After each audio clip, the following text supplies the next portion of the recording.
Welcome to episode 45 of the FoodGrads Podcast, the podcast where we explore careers in the food, beverage, and agricultural industries. I'm your host, Veronica Hislop, a PhD candidate in molecular science and career partner with FoodGrads. This week on the podcast, I interviewed Vasudha Sabharwal, a food safety professional working in the meat industry. Vasudha is an individual with a rich career working in the meat industry and other sectors as well. She has a master's degree in Bioresource Engineering for Integrated Food and Bioprocessing from McGill University. In this episode, Vasudha really spent the time walking me through her career journey in food safety, talking about each role along the way and what it entails, what it felt like working there, and the things that she picked up along the way. I picked her brain about the different skills that are needed in the industry and how she was able to specifically develop them. She also broke down what it's like working in the meat industry and cleared up some misconceptions that someone might have. Throughout this episode, Vasudha shared a lot of wisdom that students should really take. You can tell that this advice is coming from experiences, personal growth, and even mistakes that Vasudha herself has made and grown from. I can't wait to share this episode with you. So, enough of that introduction, let's get on with the show.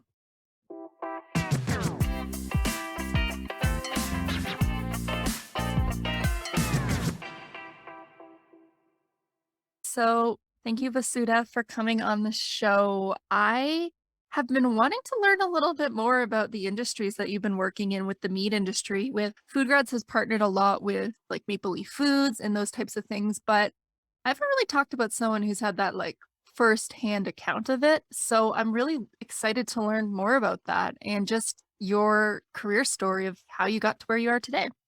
Yes. Thank you so much, Veronica, for having me here. I'm really glad that somebody like you has come up with this kind of podcast where people in the industry can share their experiences and how they got to a point where they are in their career. And it's really helpful for the new grads that are coming out. I wish we had this, or I think I wasn't aware about it. When I graduated, I was lost. But no, this is really good. It creates that motivational spirit in the new grads. And I see that in the industry, people do mention about this, that, hey, do you know about food grads? And I'm like, Wait, hold on. You're saying people are actually mentioning about it? yeah, I work at a plant right now. So someone mentioned to me about them and I was like, hey. That's amazing. That really is. Wow, that's good to hear. Yes, definitely. My journey in my career has been long. It did take a lot of time. Mm-hmm. Hopefully much less than what I see with people in the industry. But yes, so I came to Canada in 2015. I am basically originally from India. So I came here. I wanted to do a master's degree from a good university. In my head, I was like, if I want to go abroad and study, it has to be a university which has a great ranking. It has the world ranking or something. I don't know if it meant as much, but yes, this is what I had in mind. So I went to McGill in 2015. I did my master's in Bioresource Engineering, integrated food and bioprocessing. At that point, I did get the opportunity to study a few food science courses. I did not focus much on the engineering part of the program because I don't come from engineering background. I have my bachelor's in biotechnology. So I was more inclined towards the food science courses. And I did talk to some of the professors in the university, and they mentioned how big of career growth it would provide me. Just went with food science. So I did a few courses from there, and I finished my degree in 2017. After 2017, I worked for a very small company in Quebec because you have to be bilingual to be working for good plants over there. Like I think we have Maple Leaf over there and few others, but I am not bilingual. I do understand French, just few words. I am very hesitant and shy in talking in French. So I was like, probably that's not Quebec wasn't where I was seeing myself to stay for future. I worked there as a QA supervisor because it was a really small company. They were trying to set up and make some name in the industry, but unfortunately they didn't do well. Yeah, I was working there as QA supervisor and I was doing actually a lot of things. I was also managing the human resource part of the company. We were very short-handed. I was sometimes also working on the production floor with the general labor production technicians. And I was just fresh out of the university. I got information about the Canadian inspection and the procedures and the standard operating procedures, because I wasn't really hands-on at that point. Decided to move out of Quebec and I came to Ontario, and I felt like in order for me to actually learn thoroughly about the industry, I need to start from the bottom. Like I need to start from the entry level and see where it takes me. So then I started working as a QA technician in one of the companies here in Etobicoke. I worked there for 8 months, but my job wasn't just restricted to working as a QA technician. So I was just not checking about the production lines for CCPs, that's critical control points. So I was not just doing that. I was also responsible for any incoming raw material coming into the facility, any export that was going out of the facility. I was involved with CFIA, getting it inspected and doing this paperwork for that. Then I also supported the research and development part of the company as well. I feel like that it was a really great learning experience over there. I did learn a lot about how various things happen if you're working in ready to eat industry. It was an egg facility. We were also dealing with some part of meat products. We had bacon coming in. We imported it from US. So I was dealing that and getting the regs to sign and getting to learn about the regulations and making sure all the production lines were running fine. We definitely had non-compliances. I can never say that any company would not have that. We definitely had non-compliances, and we did root cause analysis because I was also a part of that team. We were very short-handed in that plant as well. I was working in the afternoon shift, so we never had a supervisor or manager for QA in the afternoons. We only had one production technician, a QA technician. So I was the only one who was working there. And it was all on me, all the decision making and everything I had to do. So I worked there for 8 months. And I decided I would now want to work with the kind of experience I have. I want to work for a major, like a bigger organization, which has bigger management and lots of plants where the opportunity for growth is more. That's when I decided to work for Maple Leaf. I applied for the FSQA coordinator role. That's the food safety quality assurance coordinator role at Maple Leaf's Brampton Poultry. So I worked there for a year. It was a mat leave coverage that I was covering up. Because of COVID, I also got to work as FSQA supervisor for 3 months over there. And for another 3 months, I also was able to work as HACCP coordinator. All in all, I was doing more of office work, if you would say. I was on the floor, but I was definitely looking into the records and any certificate of analysis, sending samples to the lab, receiving the results back, and talking to CFI officials if there was any non-compliance. Then I was also dealing with some customer complaints, if we had any, and any supplier complaints. And then we were doing some reassessments on various prerequisites of HACCP. HACCP is hazard analysis and critical control points. So we were doing these annual reassessments. I was the first point of contact for the CFI officials in the company itself. So in case the CFI officials needed any paperwork or they needed some explanation on any sort of thing that was happening in the organization or I would say establishment. So they would come to me and I would provide them with the documentation and the information that was required. So yeah, I was doing all of that in a summary. And now I work for CFIA. I work as a meat inspector. Just got promoted. Oh, congratulations. Thank you. There's so many things that you've pointed out with your career that have been things that have been on my mind and things that I think that students think about. You mentioned one thing that you said that just as a personal experience I resonate with was just the shifts and just how different shifts have different vibes to them. And it's not something that people necessarily will see. If a student was applying for a job, you see the role of the role, but you don't really realize how different shifts have their own energy to them. And I too felt that when I was working shift work in the afternoon shift, just felt so different without the QA supervisor there because we were a small company as well. Yes. So it's just giving me some flashback memories. Definitely. Afternoon shift, that's what I say. Like to everybody in the industry, afternoon shift is very relaxed. Hmm. Everybody wants to go home on time. That's one thing, Yes. the afternoon. Yes. And they don't want anyone to be on top of their head. Um, they don't want anyone stopping the lines or putting product on hold. Hmm. Afternoon is a whole different vibe altogether. If you're working in the mornings, yes, where you will have plant manager over there, you will have the operations person, you will have production managers, production supervisors, and QA manager. Everybody would be there, and it's like very motivating when you see all of this and immense Hmm. pressure goes around in the mornings.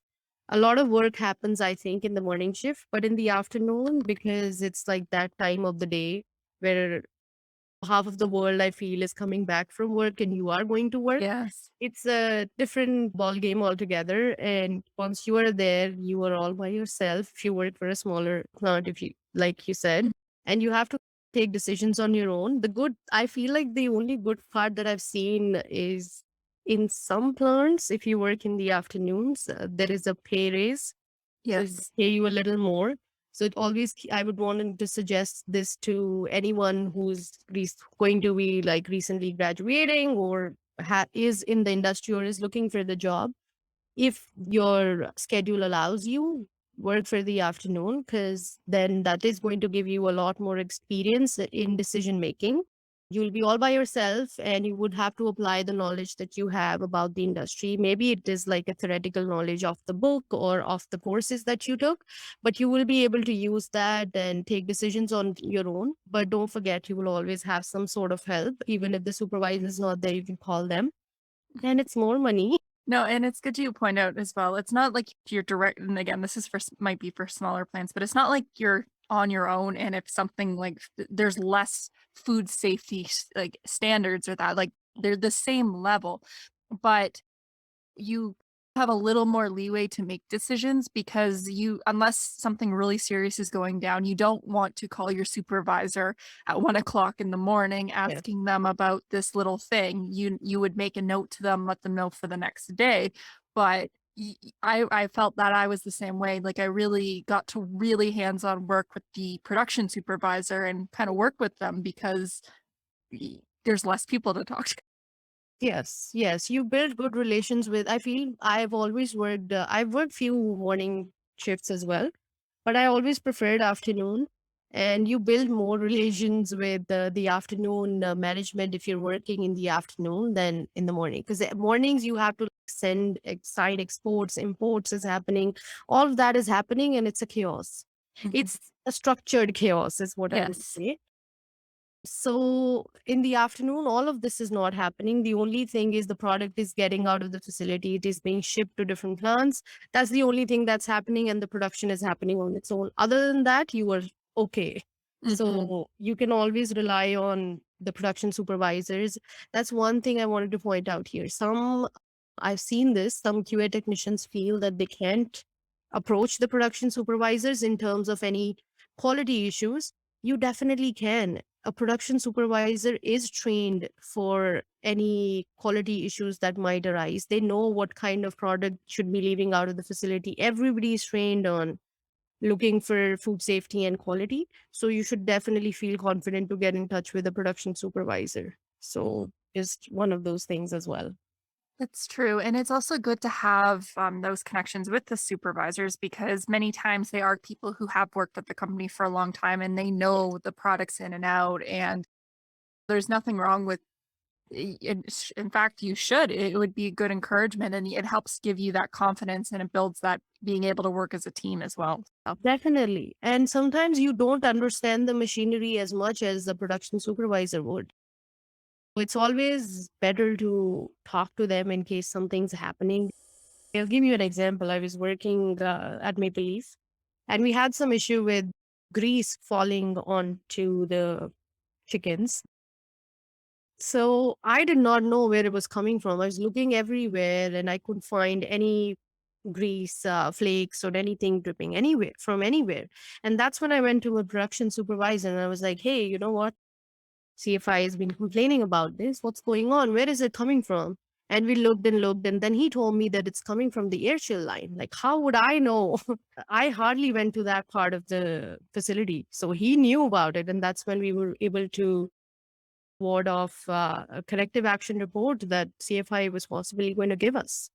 So it's better to talk to them. They understand the machinery. They have been to those parts of the facility where you, as a QA supervisor or a QA technician, might not even go. So Mhm. always good. Yes. Oh, one thing that I also was thinking about is you're working in the meat industry, and I find that this industry is it's definitely its own beast compared to other types of industries, even within the food industry. And I've always just wanted to ask people who work in this, like, why, like, you seem very passionate about it, but why did you decide to stay in that industry and you continue? Okay.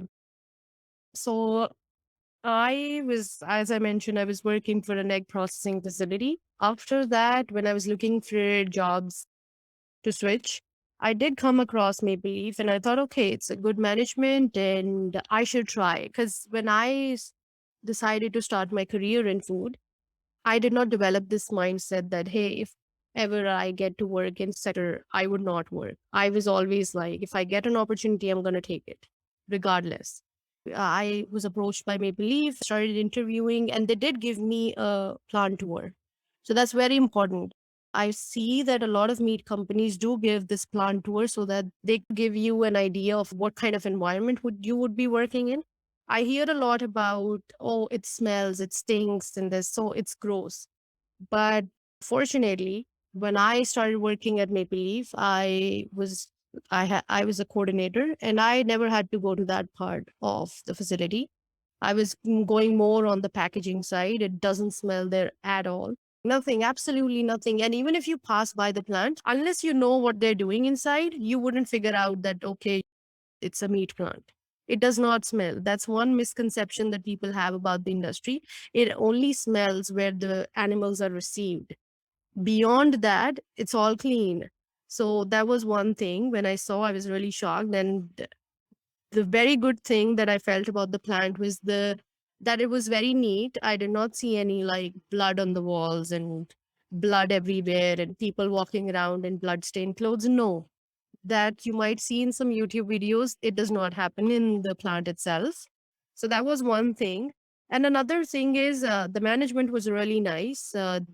They were very fair and transparent about my job responsibilities, and they clearly told me about what I was going to do and what the QA technicians did. Even with the QA technicians, they did not go on the live receiving side at all. They were only working in evisceration. So basically, evisceration is where they take the guts out of the animal. Does not smell there at all. So they were doing their inspections there, and the other QA technician was in the packaging side. So it was all good with them. I also feel something that I really want to mention here is meat industry in Canada is really huge. It's really big industry. There is lots of opportunities of growth here. And if you get in there, they also, I feel the average salary of a person working in the meat industry is higher than that of the processing. And somebody has to work in meat to get the products out and serve the community. Mm. Even another thing is that I feel like people talk about is that I don't know that the meat coming out of the facility, it's clean or not. It goes through a lot of hands, and I don't know. I prefer buying it from my butcher. No, if it is passed through a lot of hands, they also spray some food grade antimicrobial agent, and it goes through a lot of inspection, and all the regulations are followed. If you're buying from your local butcher shop, you never know what kind of diseases, if it is salmonella infected or E. coli infected, and if you consume that, the results are there already out in the market. You know what happens if you consume meat that is infected with this.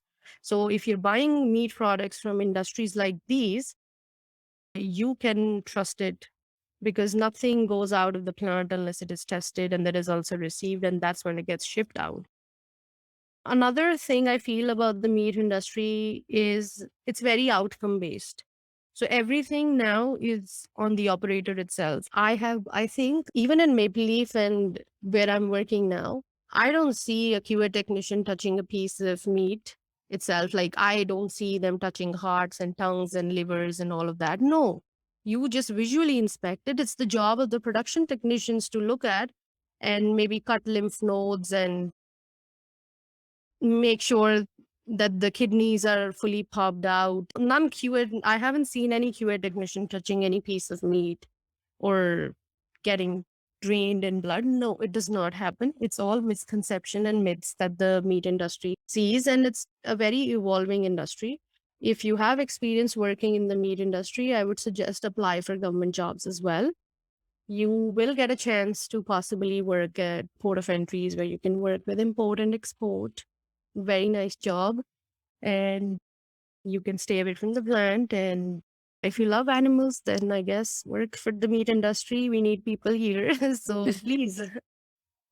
No, that's thank you for pointing those things out because as someone who is more familiar with the food industry, I'm more aware that it is cleaner and all those types of things, but I think more conversations have to talk about that because when it comes to meat, a lot of people are very personally connected to it in terms of because how it ties to diet. But I think Mm, that it's good that you point out about how clean it is, and it has to be clean because it's to be safe. yeah. And as well, I also like that you pointed out because I'd asked why did you decide to stay, and I guess with meat industries because the products that they're dealing with are so there's a higher chance of risk for food safety incidents that they have to be more structured, more following this. And it's a good way for someone to, if they are looking to get in the industry, really just jump into structure and understanding all the bits and pieces because it's always being promoted. Yes. And I feel also that at the beginning of your career, meat industry is not easy to work with, is one thing. But once Okay. you are in it, you will understand that the basics is the same for meat, for fruits and vegetables, for ready to eat. Everything is the same. But with meat industry, if you work here, you would see all the kind of situations that you would possibly see in the processing side or anywhere else. So it builds you up for that. It builds you up for maybe your future. So if you work here, it's always good. And I'll give you an example. When I was working at Maple Leaf, we do care about animals. I hear this a lot. Everybody I mentioned that I'm working in the meat industry, everybody looks at me and is, but you're killing them. Yes, we are killing them because that's the demand of the industry. Like grocery stores, for example, when there was COVID 2020, I don't know if you've seen, but the grocery stores, they were empty. There was huge demand of meat out in the industry. We had to produce so much chicken that I don't think we had produced in a long time. There is a demand. That's why the animals are killed, and they're humanely killed. That's one thing.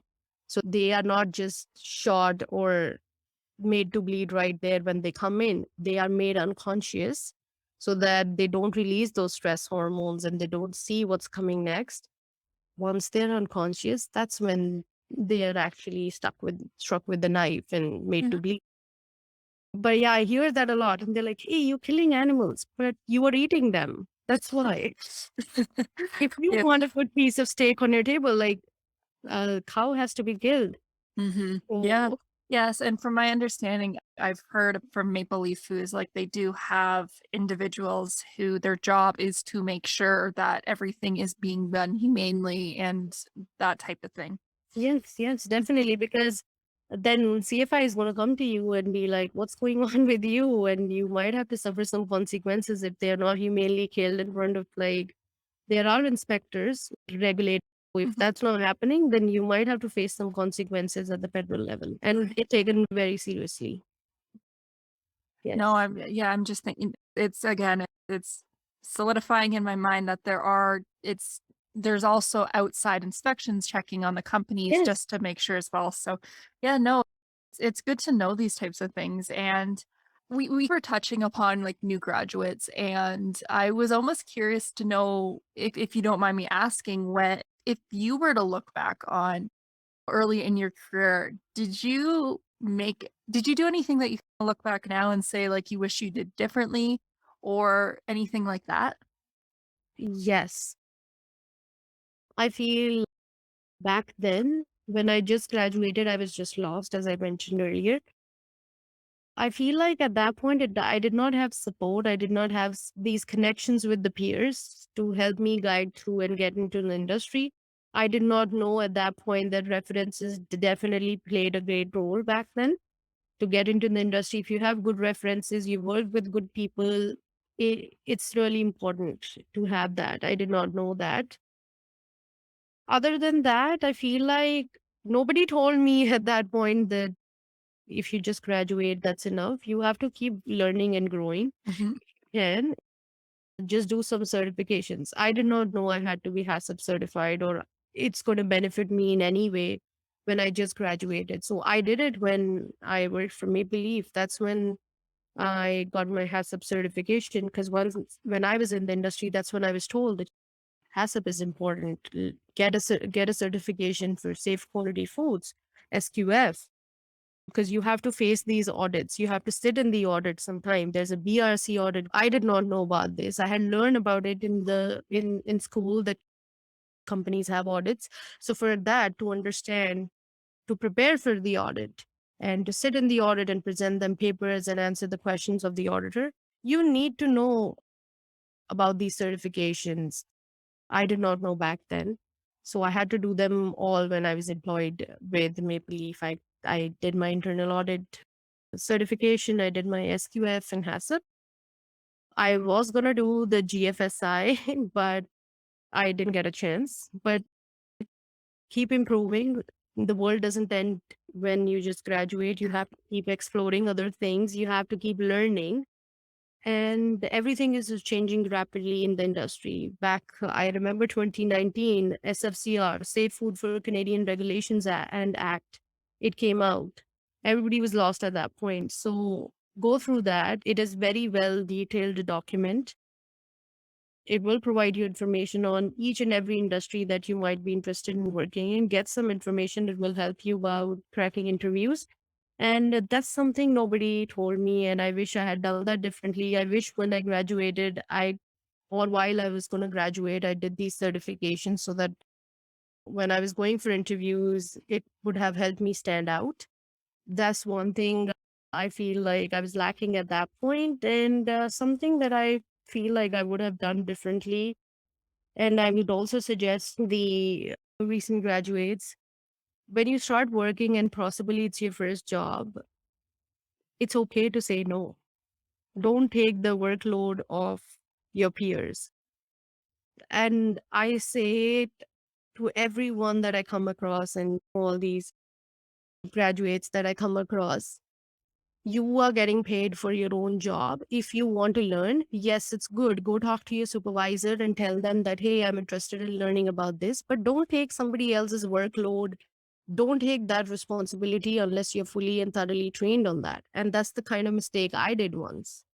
I was like, okay, so now I'm in the industry and I want to learn this, I want to learn that. But I was taking the job of other people. I was doing their work. I was working on Saturdays and Sundays. I wasn't paid for that. I would take home a lot of work and would do it from there. But it won't help you if you're going to stay in that company or organization for that long.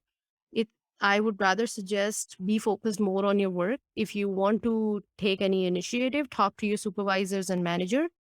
They will guide you on how to grow in the organization. And I feel get comfortable in the organization once you join it. Don't be in a rush to, leave it, or in 3 months of time you want to become a supervisor. No, just learn few things and then, but don't do somebody else's work, because if something goes wrong, you will be responsible for that.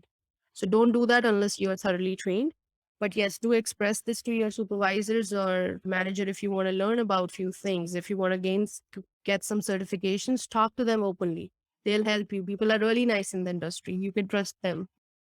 That's really I've never thought about that because I like that you have some nuance to your advice because we hear learn as much as you can, learn as much as you can. And that's what you are saying to do. But as well, learn in a way that's you're thinking about what you're learning and why. Because, yeah, no, because especially with food, your name gets put on the sheet as well. That's a good point, especially in food production. Your name is on. If you do it, your name's on it, and you wouldn't want something to go incorrect. But one of the things that you mentioned was getting certifications. And this is something I've been meaning to ask. Did you get certified through your organization, or did you, like, when you're saying to students, get an SQF certification, are they going out on their own, looking it up online and finding it, or are they getting certified through a company?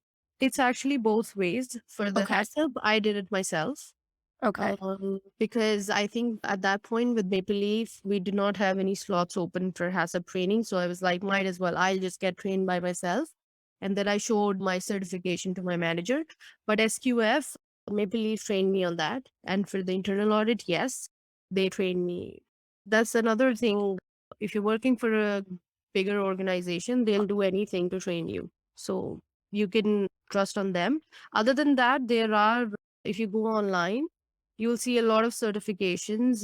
Do them. Just make sure they're legit.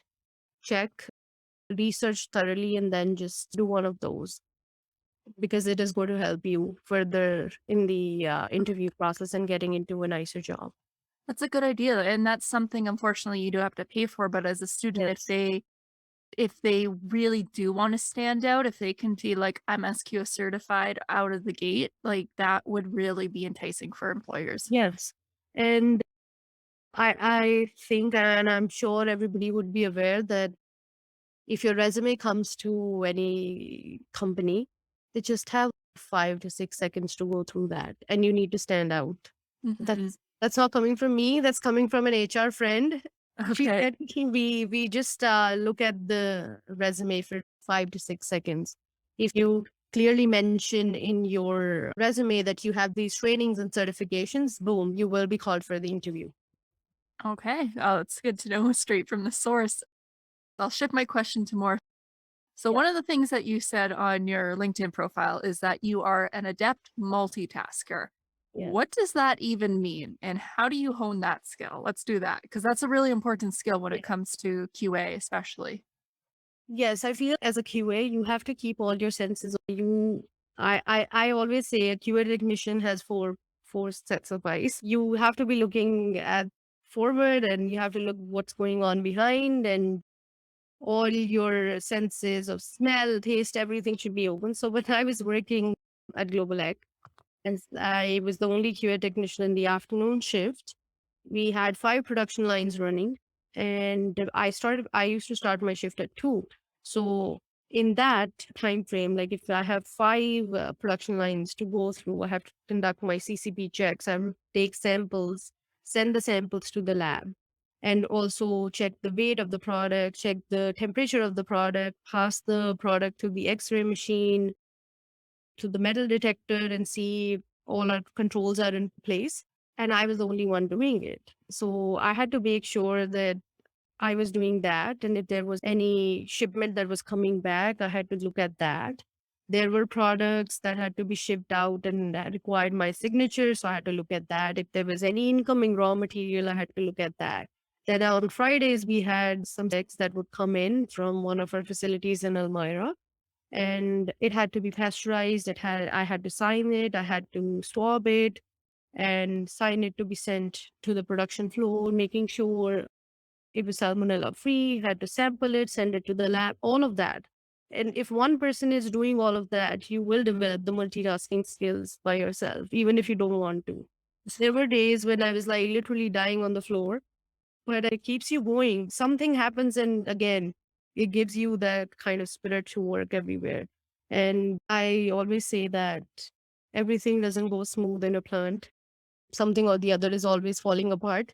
And a QA technician's role is to figure it out and resolve it. I think I remember one instance. It was 12 o'clock in the morning. Our packaging would have best before date and the production date. Because it's 12 in the morning, the date should change to the next date. So Yes. I think I was sending samples to the lab. I was in the office and printing stuff up to be sent to the lab. And I think I went to the floor at 12:30. And I realized two of the skids that were produced on all the production floors. So 5 production lines, everything that's produced, it's of the date's wrong. The date, they didn't change the date. Oh, okay. So here, the thing is, I have to do my checks. That's really important. I cannot miss a CCP check because if that happens, I'm screwed. So I have to do that. And at the same time, I have to fix this issue. And then shipping is calling me that come here and sign the driver's waiting. So there's only one person who has to figure all of this out.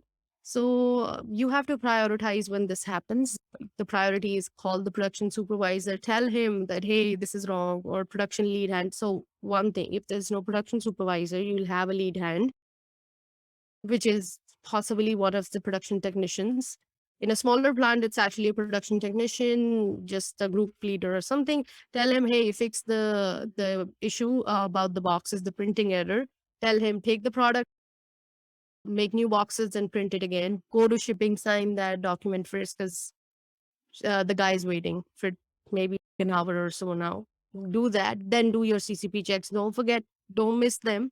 Write it on the paper that, hey, this happened. Inform everyone in the plant that this happened and that's why your CCPs are late. By informing everyone, I mean your supervisor and the manager and the people who are going to come in the morning. They don't want to see this, that the CCP checks were late. So you will develop, even if you're not a multitasker, you'll develop it once you are in the industry. It's not hard. It is going to be a daunting experience initially, but you will get a hang of it.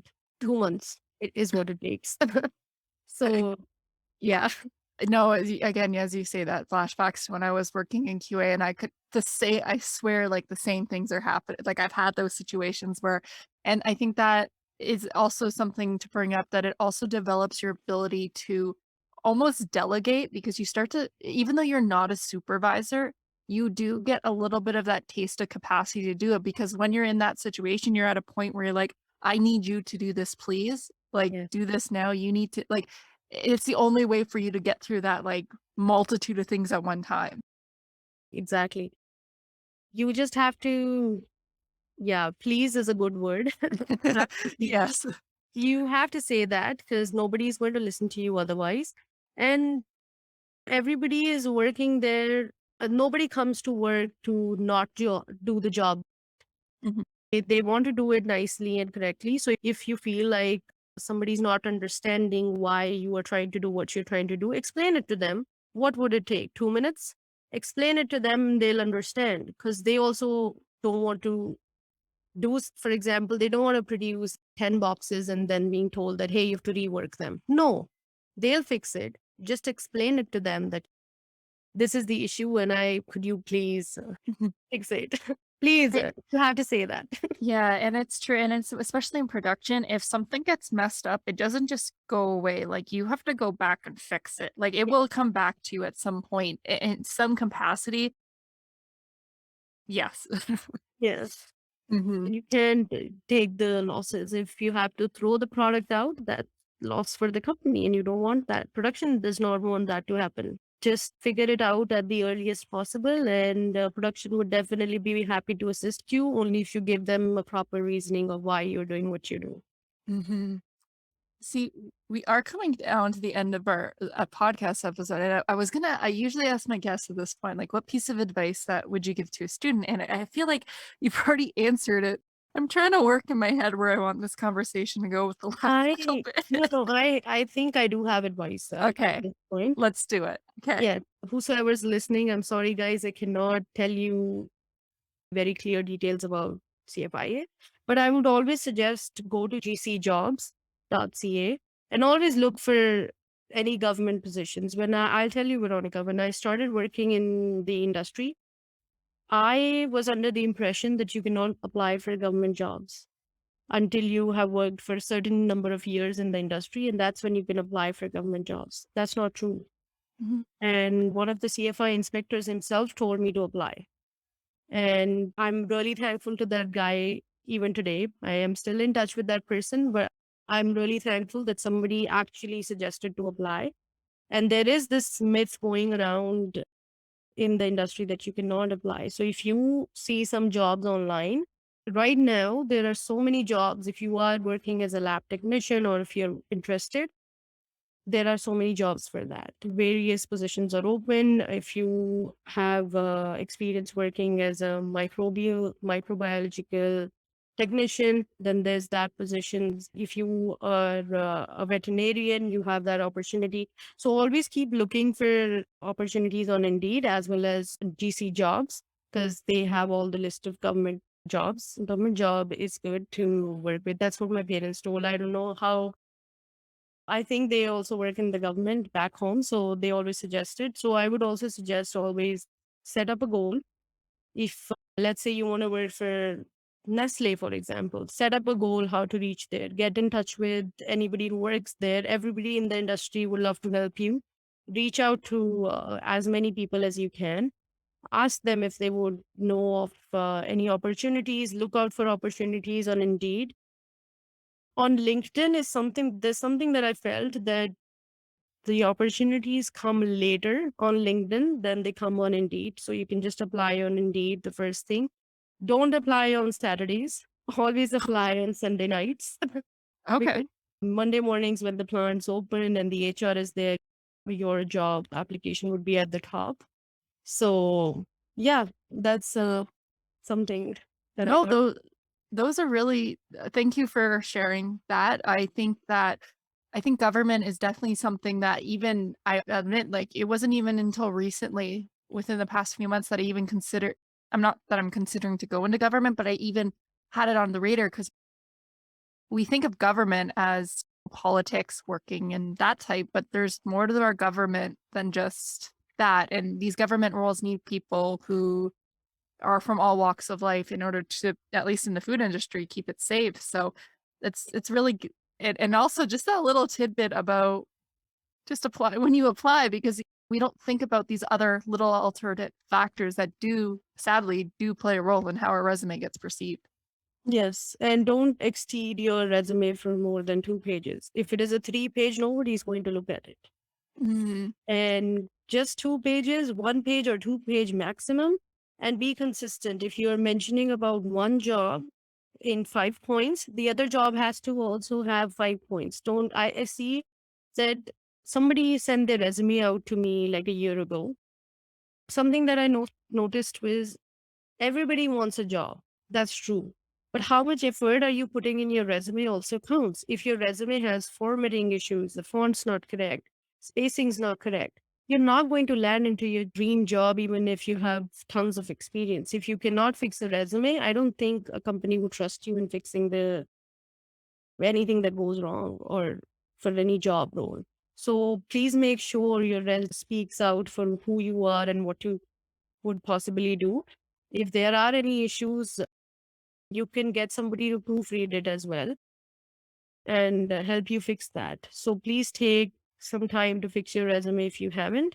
And once you have done that, then just apply for a job and don't get disheartened if you don't hear back from a job that you applied. You have to apply for, let's say, 50 jobs to even hear from one of the company.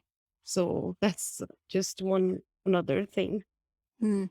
I always love, just sometimes we just, instead of hearing those like big follow your passion advice, follow this. Sometimes we need to hear like the nitty gritty advice because these are the things that matter. So thank you Yeah. so much for sharing that. So with that being said, Vasudha, thank you so much for coming on the show. I really appreciate you, talking about again to the meat industry, because I've been wanting to get some people on the show related to that. And it really, I think we need to have these conversations to help hear perspectives of how it actually works and not making it some black box of you need where I'm getting at. So Yes, thank you so much for coming on the show. One last question I forgot to ask. Where can people find you? I am on LinkedIn. My I think username is Vasudha Sabharwal as such. And if you can shoot out a text to me over there, then we can discuss from there. My email is quite big for me to even say enough on Let's this. just do LinkedIn. But if anybody wants to get in touch, you can. And keep doing this, Veronica. It's really helpful.